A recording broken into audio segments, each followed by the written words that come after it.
náročnejšie, ako keď človek štartuje solo? Samozrejme, je tam stiesnený priestor a taktiež vedúce lietadlo a vedené lietadlo musí dávať pozor jeden na druhého.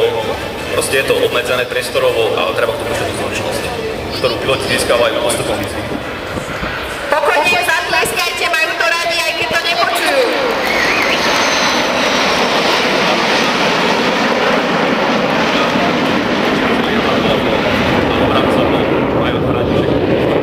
Rozprávali sme sa so Šušom a Košom.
Za hodinu a po prielete minimálnou rýchlosťou a odpalu klamných cieľov nám predvedie vynikajúcu akceleráciu motorov RD33.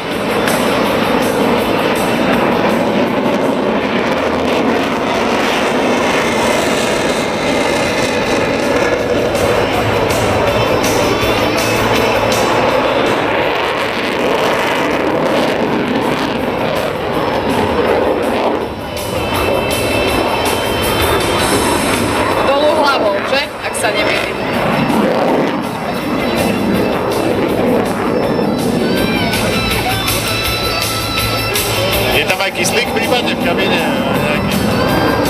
Áno, kyslíkovú výbavu máme. Kyslíkovú masku má pilot neustále nasadenú a od výšky 2 km automat postupne okrem atmosférického vzduchu primiešava aj kyslík. Všetko automatika. A teraz vidíme tzv. nožný let. Je to skvelá príležitosť pre fotografov, aby zachytili charakteristickú siluetu lietadla MiG-29, kde okrem krídel aj plocha trupu vytvára tlakovú silu a umožňuje tomuto lietadlu lietať týmto spôsobom, ktorý nám práve predvádza displej pilot Marián Bukovský.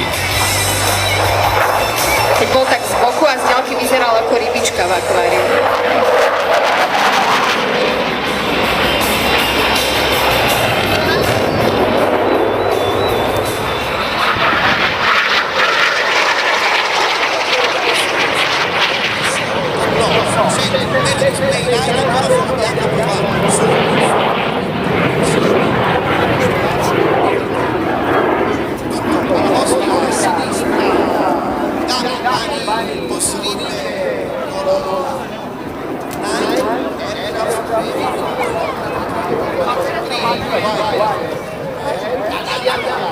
Zastava vedere e la